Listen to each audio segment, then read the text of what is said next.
আলোচক হিসেবে মঞ্চে এলেন গবেষক প্রাবন্ধিক ও শিক্ষাবিদ ডক্টর সরকার আব্দুল মান্নান।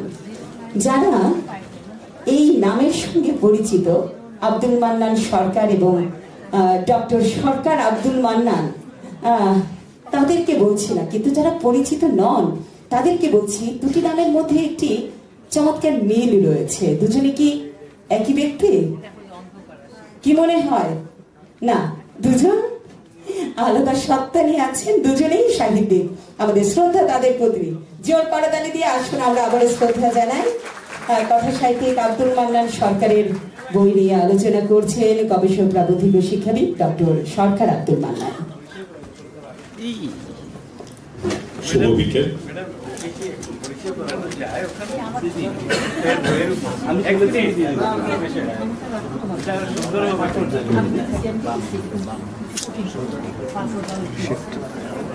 সবাইকে অশেষ ধন্যবাদ জ্ঞাপন করছি।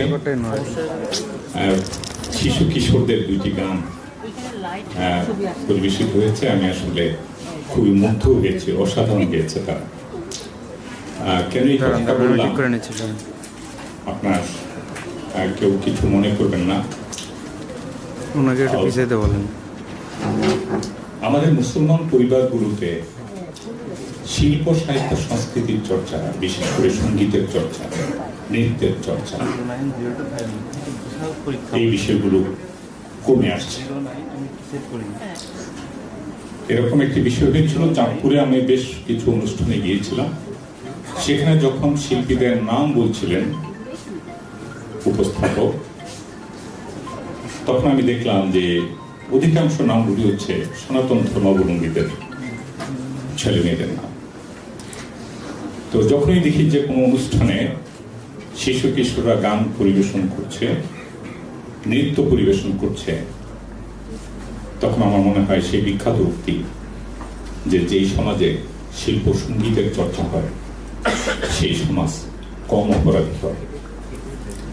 তো এখানে খুব ভালো লাগে যখন দেখি যে শিশু কিশোররা গান করছে। যাই হোক, আমার খুব ঝামেলায় ফেলেছে আব্দুল মান্নান সরকার। তিনি জাহাঙ্গীর ইউনিভার্সিটির চতুর্থ বা পঞ্চম ব্যাচের ছাত্র ছিলেন বাংলা ডিপার্টমেন্টে, আর আমি ছিলাম সেই 12তম ব্যাচের ছাত্র একই বিশ্ববিদ্যালয়ে। তো সেখানে আমি একটু টুকটাক লেখালেখি করি, কি দেখলাম যে আমার নামে আরেকজন লোক লেখে, আমার আগে থেকে সিনিয়র, আমার একেবারে আব্দুল মান্নান সরকার এই নামে। তখন আমি প্রথম লেখাটা লিখেছিলাম আপনার অন্য নামে, একটা ছদ্ম নামে, কিন্তু আমার টিচাররা আমার ওই ছদ্ম নামটি পছন্দ করেন না। বলে যে না, জাস্ট তুমি তোমার সরকারটা একটু উল্টিয়ে দাও। তো আজকে প্রায় 30 বছর ধরে লেখালেখি, সরকার উল্টো আছে এবং যিনি বায়ের সরকার তিনি সামনে বসে আছেন। এবং তার উদ্বাস্তু উপন্যাসটা, আব্দুল মান্নান সরকারের উদ্বাস্তু উপন্যাসটা নিয়ে আমি একটু কথা বলবো। একটু এই কথাটা বলার আগে আমাকে একটু পিছনে যেতে হবে, যে আমাদের কথা সাহিত্যটা নিয়ে একটু আমি 2 মিনিট কথা বলবো। তারপরে আমার আপনাদের মানে এইটা অনুধাবন করতে একটু সহজ হবে। আমাদের কবিতা বলেন এবং কথা সাহিত্য বলেন, সেই দুটাই একটি বড় মোড় বদল হয়েছে 19বিংশ শতকের গোড়ার দিকে। কবিতার ক্ষেত্রে একেবারেই বাঙালি ঘরানায়, যাকে যুগ সন্ধিক্ষণের কবি বলেছে ঈশ্বরচন্দ্র গুপ্ত, তিনি কবিতা লিখছিলেন, অসাধারণ সব কবিতা লিখেছিলেন এবং লিখছিলেন কলকাতার সেই দুর্বিনীত এবং শৃঙ্খল এবং অসহিষ্ণু একটি সময়কে নিয়ে তিনি কবিতা লিখছিলেন, একদম কবিতা কলকাতার জীবন জগৎ নিয়ে। আধুনিক কবিতার পুরুতা পুরুষ তিনি নন, কারণ তিনি বাঙালি ঘরানায় কবিতা লিখছিলেন।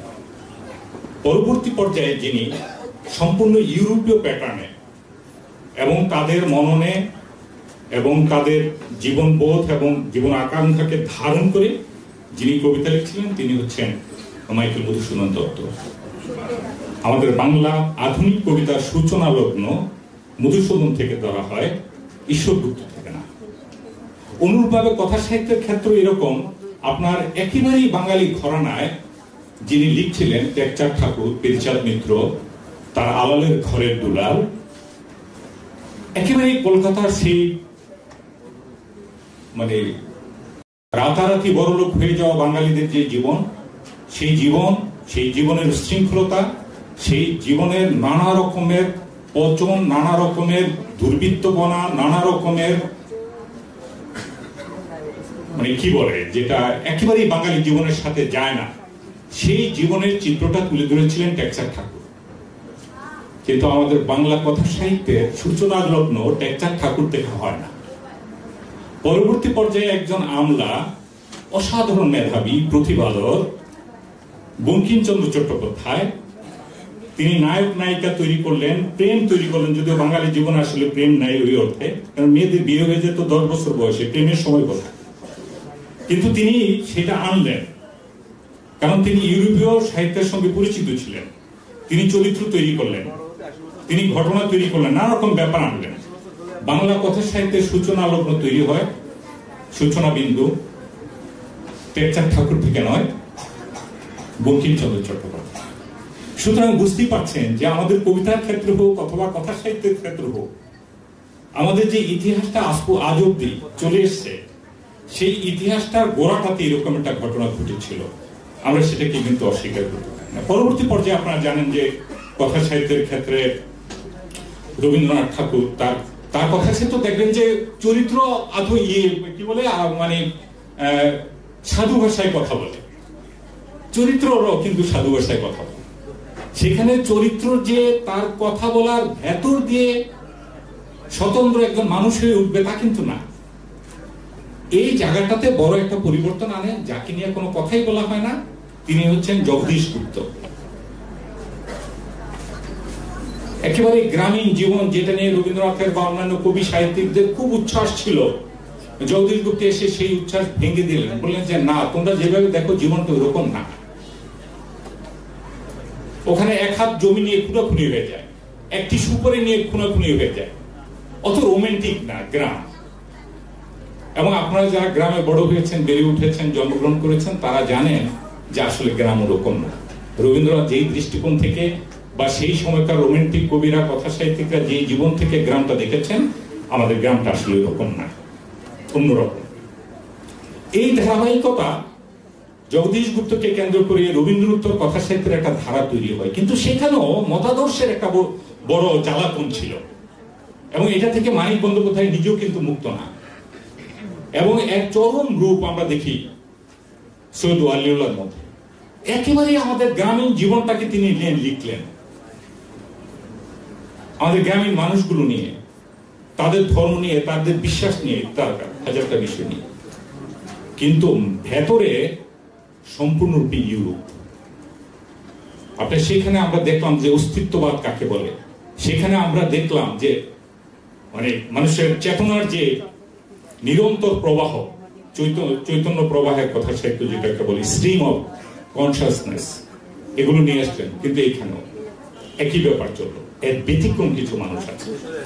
আমি আপনাদেরকে বলি, দুর্ভাগ্য তো মানুষের নানা রকম হয়, সাহিত্যিকদের দুর্ভাগ্যটা একটু বেশি। যারা নাকি, এটা সারা পৃথিবীতে হয়েছে মনে হয়, আমাদের দেশেও হচ্ছে, সাহিত্যিকদের দুর্ভাগ্য খুবই করুণ।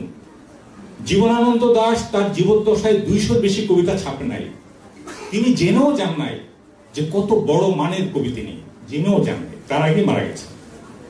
জগদীশ গুপ্ত জীবদ্দশায় জেনেই যান নাই যে তিনি একজন সাহিত্যিক হয়েছেন, কেউ বলেও নাই।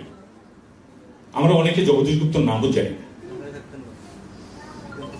এরকম দুর্ভাগ্যজনক ব্যক্তি হচ্ছে আব্দুল মান্নান সরকার। কেন বলি, আপনার যদি তার যাত্রাকাল আপনারা পড়েন, পাথার পড়েন, এবং সর্বশেষ যদি উদ্বাস্তু পড়েন, আমি আপনাদেরকে বলতে পারি এবং দায়িত্ব নিয়ে বলতে পারি, কারণ বাংলা কথা সাহিত্যের ইতিহাসটা আমি পড়েছি, কথা সাহিত্য নিয়ে আমাকে কাজ করতে হয়েছে। এই মানের কথা সাহিত্যিক বাংলা সাহিত্য খুব বেশি নেই। কিন্তু দেখেন আব্দুল মান্নান সরকারকে কে চিনে বাংলাদেশে, কে তারে পোষে, কয়জনে?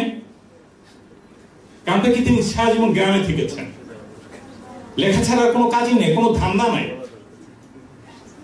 আমাদের দেশে কিন্তু আপনার সাহিত্যিক হওয়ার জন্য ভালো লিখতে হয়, ভালো দাম দেওয়া দরকার হয়। এটা আমার সাথে একমত হওয়ার না হয়, অনেকে একমত হবেন না, কিন্তু দরকার আছে। যারা এটা করে না তারা এইভাবেই থাকতো। আমি কেন বললাম, এই উপন্যাসটা নিয়ে যদি আমি আপনাদের সাথে কথা বলতে পারবো, একটু বলবো, কিন্তু আপনারা যদি উপন্যাসটা না পড়েন আমার কথায় কিছু যায় আসে। মানে উপন্যাসটা পড়লেই বোঝা যাবে যে আব্দুল মান্নান সরকার কোন মানের লেখক। যাই হোক, একটু উপন্যাসটা নিয়ে কথা বলি। উপন্যাসটার যে ভূগোল, এটা কোনো ভূগোল না, এই টঙ্গী শিল্প এলাকাটা, এই টঙ্গীতে একটা বিসিক স্টেট আছে, এই স্টেটের একটা স্কুল আছে, স্কুলটার নাম হচ্ছে শৈস্মৃতি স্কুল। আমি মাস চারেক আমি ওই স্কুলে ছিলাম, সুতরাং জায়গাটা সম্পর্কে আমার জানা আছে। এবং এইখানে একসময় প্রচুর মিল কলকারখানা ছিল, কাপড়ের মিল ছিল। এবং আপনারা জানেন যে সেই মিলের মধ্যে আপনার শ্রমিক থেকে শুরু করে ম্যানেজার থেকে শুরু করে আরেকটা শ্রেণী থাকে, সেই শ্রেণীটা হচ্ছে ধাঙ্গর শ্রেণী, মানে সোজা কথায় যাদেরকে আমরা বলি মেথর। এই দাঙ্গর শ্রেণীটাই হচ্ছে এই উপন্যাসটার মানুষ, এই উপন্যাসের জনজীবন যেটাকে বলি আমরা, এটা হচ্ছে এইরকম একটা শ্রেণী, দাঙ্গর শ্রেণী। এই ধরনের শ্রেণীদের নিয়ে, এই ধরনের মানুষ নিয়ে অনেকেই লিখেছেন। মহেশ্বেতা দেবী অসাধারণ উপন্যাস লিখেছেন আপনার এই যাকে আমরা আদিবাসী শ্রেণী বলি, তাদের জীবনযাপন নিয়ে। এরকম বিশেষ শ্রেণী নিয়ে আমাদের দেশে উপন্যাস আছে, কিন্তু এই উপন্যাসের পটভূমিটা একদম আলাদা। প্রথমত, এই উপন্যাসের মধ্যে কোনো নায়ক নায়িকা নেই। এটা হচ্ছে মানে এই সময়কার উপন্যাসের আমি বলবো যে নায়ক নায়িকা জিনিসটা কি। আমরা রবীন্দ্রনাথের যে নায়ক নায়িকা পাই, বা পরবর্তী পর্যায়ের অনেক উপন্যাসে যে নায়ক নায়িকা পাই, আপনি একটু দেখবেন তো, নিজেকে জিজ্ঞেস করে যে সমাজে কি আসলে এরকম নায়ক নায়িকা থাকে নাকি। আমি তো মনে করি যে প্রত্যেকটা মানুষই সমাজের এক একজন নায়ক, এক একজন নায়িকা, কিন্তু তাকে কেন আলাদা বৈশিষ্ট্য হতে হবে, আলাদা কিছু হতে হবে? প্রত্যেকটা মানুষই তো আলাদা কিছু। এই যে জীবনকে দেখার একটা ভঙ্গি, এই একটা বিষয়। এবং আপনার যদি বিষয়গত দিক থেকে আপনার যে কি আছে উপন্যাসটার মধ্যে,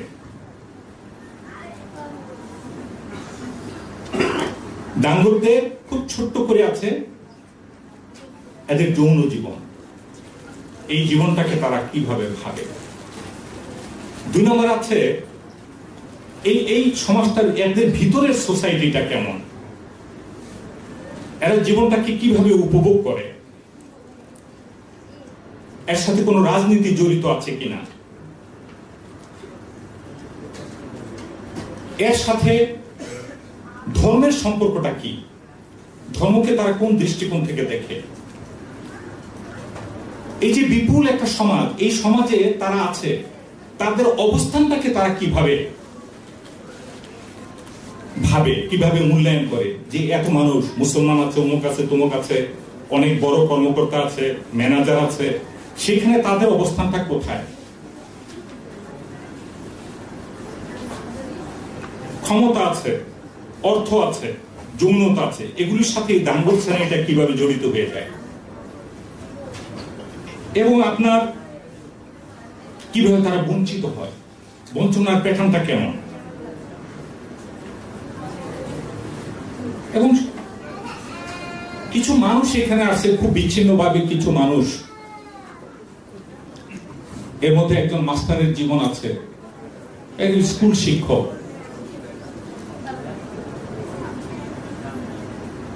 মানুষ।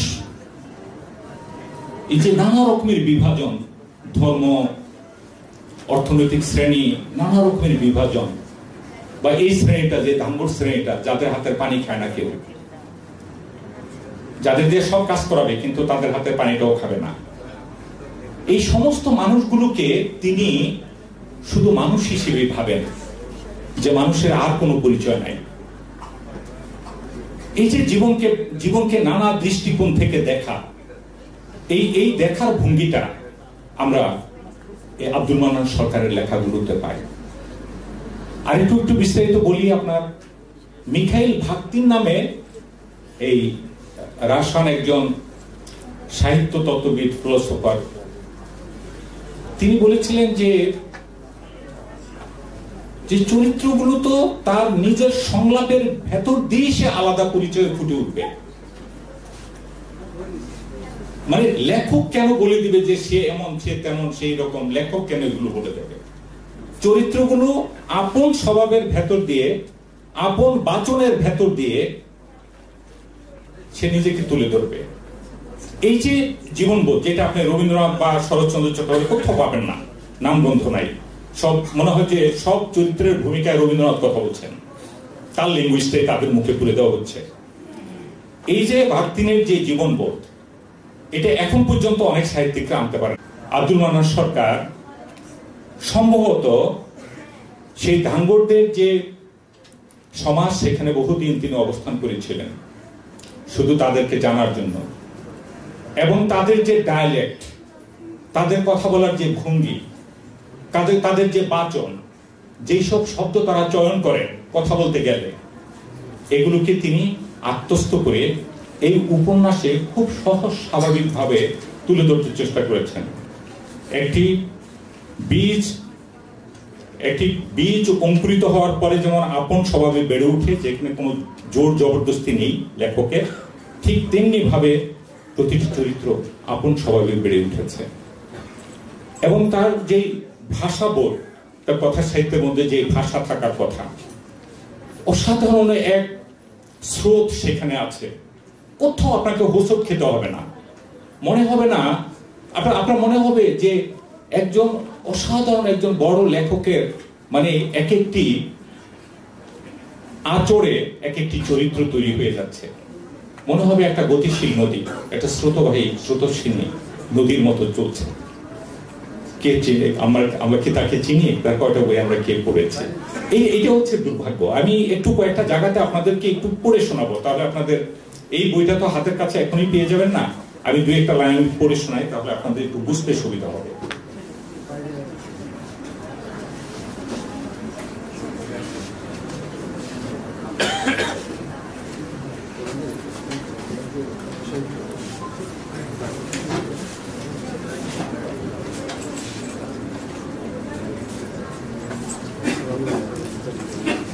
একজন দায়, মানে যে আপনার সন্তান জন্মের সময় যে সহযোগিতা করে, সে দেখলো, এই দায় দেখলো যে কোনো একজন লোক তার স্ত্রীকে হাসপাতালে পাঠিয়ে দিল তার বউর যখন বাচ্চা হবে।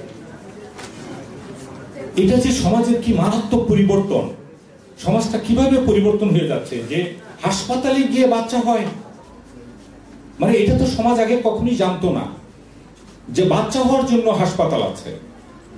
তখন দায় যে ধাক্কাটা খায় সেটা একটু, সেখানে একটু কয়েকটা লাইন আমি বলি আপনাদের। জহরিলালের বউটা বিয়ালো হাসপাতালে,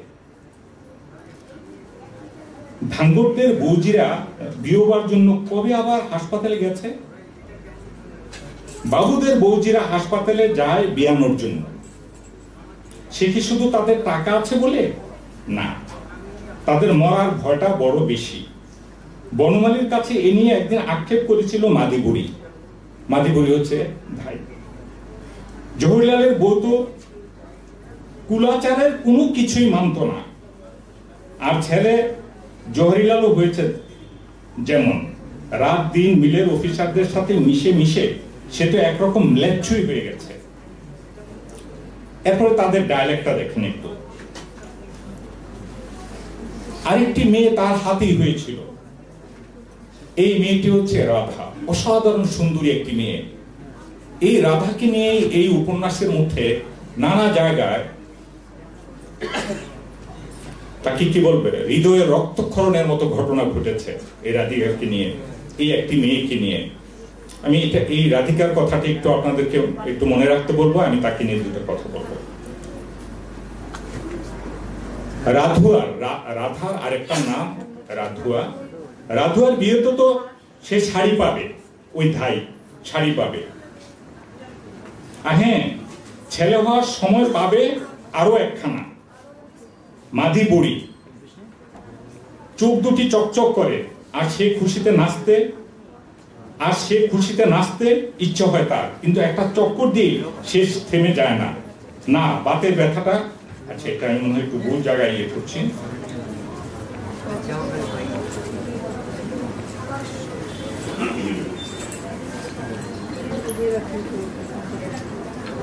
ধাঙ্গর সমাজে নারী পুরুষের মাঝে বিবাহ বহির্ভূত সম্পর্ক হয়, তবে তা হয় গোপনে, সমাজ মানতেই হয়। মাদিপুরি আবার বলে, সুখেনের মা বিনতির মার সাথে তুই রং করিস নাই। বনমালী মাথা নিচু করে থাকে, যৌবনে সবাই তো একটু একটু ফুর্তি করবে নাকি ঈশ্বর ছা। রসবা বলে, মাদিপুরীর মা বাবা কাজ করেছে এই ইংরেজ সাহেবের। লাল মুখো সেই মানুষটাকে সে দেখেও ছিল, তখন বোঝার মতো বয়স হয়েছিল তার। মায়ের সাথে সেই লাল মুখুর যে কিছু একটা সম্পর্ক আছে সেটা বুঝতে পারত। মাদিপুরীর মনে হয় নারী পুরুষের সম্পর্ক হবেই, ভগবান মানুষকে তৈরি করেছে এভাবে, আর তা বলে সেটা দোষেরই বা হবে কেন? এই সমাজটা আপনার আমাদের যে প্রথাগত যে বিশ্বাসের সমাজ, যেখানে প্রচন্ড রাগডাগ, ধর্মের বিধিবিধান, গোপনে কিন্তু সবকিছুই হয়। এটা হচ্ছে খুব মজার ব্যাপার। এবং প্রমথ চৌধুরী অসাধারণ একটা কথা বলছিলেন যে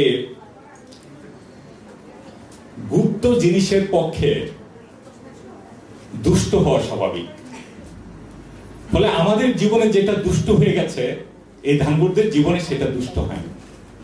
এটা খুব স্বাভাবিক একটা ব্যাপার আছে। এখানে আপনার ধর্ম একটা জায়গাতে আসছে, একজন মিলের একজন আপনার অ্যাকাউন্টেন্ট, প্রচন্ড রকমের ধার্মিক মানুষ,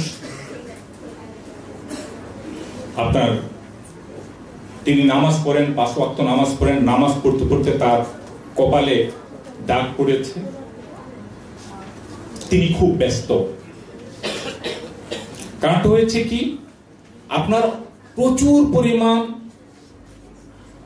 তুলা, এগুলোকে আপনার নষ্ট দেখিয়ে বিক্রি করে দেওয়া হয়েছে।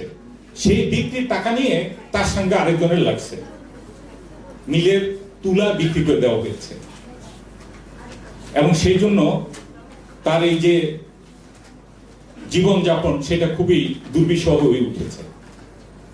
কিন্তু তিনি এগুলো নিয়ে এখনই কথা বলবেন না, কারণ নামাজের সময় হয়ে গেছে, পরে কথা বলবেন। মানে বাস্তবটাকে এইভাবে দেখা হয়েছে। আরেকজন ম্যানেজার আছে, ম্যানেজারের নাম সম্ভবত মনিরুজ্জামান, বিশাল ম্যানেজার। তার ওই মিলের ম্যানেজার, তার ছেলে মেয়ে বউ বাচ্চা সব দেশের বাইরে থাকে, আর এখানে তিনি বিশাল এক রাজপ্রাসাদে থাকেন, এবং সেখানে তিনি মর্মান্তিক সব ঘটনা ঘটান। রাধু আর বাবা ছিল তার খুব কাছের লোক। এখানে যত মহিলারা আছে সুন্দরী সুন্দরী মেয়ে, এই রাধিকার বাবাই ম্যানেজারকে, মনিরুজ্জামানকে নিয়ে দিত। এক সময় রাধার সাথে ফারুক নামে একটি ছেলের, মুসলমান ছেলের পরিচয় হয়। সেও ওই মিলের একজন শ্রমিক, এবং একটি অসাধারণ চরিত্র হচ্ছে ফারুক। জীবনে কখনো কোনো প্রতারণার আশ্রয় নেন নাই এই ফারুক। একটি মাত্র চরিত্র এখানে পাই, যে কখনোই কোনো অন্যায়ের সাথে আপোষ করেন নাই এবং কোনো প্রতারণার আশ্রয় নেন নাই। এই রাধিকার সাথে এই ফারুকের একটা সম্পর্ক তৈরি হয়, এটা ম্যানেজার জানে। ম্যানেজার গৌরানন্দকে বলে, নামটা আমি ভুল বলছি মনে হয়, রাধিকার বাবা, বলে যে কি ব্যাপার, তুমি তো কিছুই করতে পারছো না, জানি তুমি কি, আর তোমার মেয়ে কি ফারুকের কি ফষ্টি নষ্টি করে, এইসব এ তো হবে না তো এখানে। না হুজুর, সব ঠিক হয়ে যাবে, আমি আপনি সব ঠিক করে দেবো, এগুলো করতে, এগুলো করার দরকার নাই তোমার, এগুলো তোমার দরকার নাই, তুমি কিচ্ছু পারো না। দেখো তাকে প্রচন্ড একটা প্রেসারের মধ্যে রাখে। উদ্দেশ্যটা হচ্ছে তোমার মেয়েকে এখানে এনে দিয়ে যাওয়া। এবং এই যে ব্যাপারগুলো উপন্যাসটাতে ঘটে, কোনোটাই আপনাদের মনে হবে না কুসমিনকালেও যে এটা কোনো একটা আরোপিত ঘটনা, আপন স্বাভাবিক ঘটনাগুলো ঘটতে থাকে। ফলে আপনার এই উপন্যাসটা নিয়ে হয়তো অনেক কথা দীর্ঘ আলোচনা করা যাবে। আপনাদেরকে আমি অনুরোধ করব যে এই উপন্যাসটা পড়তে হবে আর কি, এবং তার যাত্রাকাল অথবা আপনার পাথার এইসব উপন্যাস আমি খুবই মুগ্ধ হয়েছিলাম প্রথম যখন তার যাত্রাকাল পড়ি। আমার কাছে মনে হয়েছিল যে সেই সময়কার ৩০-এর দশকের যে বিখ্যাত কথা সাহিত্যিক যারা আছেন, মানিক বন্দ্যোপাধ্যায়, তারাশঙ্কর বন্দ্যোপাধ্যায়, বিভূতিভূষণ বন্দ্যোপাধ্যায়, সেই মানের কথা সাহিত্যিক তিনি। এতে অনেকটা সময় পেরিয়ে গেছে। হ্যাঁ, এর মধ্যে তার বেশ কয়েকটি বই বেরিয়েছে, এবং আমার কাছে সর্বশেষ আমি তার এই উদ্বাস্তু উপন্যাসটা পড়লাম, এবং এটা পড়ে আসে সত্যিকার কথা আমার মনে হয়েছে যে অনেকদিন পরে আমি একটি খুব ভালো, খুব জীবন ঘনিষ্ঠ একটি উপন্যাস পড়ার আস্বাদ লাভ করলাম। আমি আর কথা না বলি, অনেকে বলবেন। সবাইকে অশেষ ধন্যবাদ।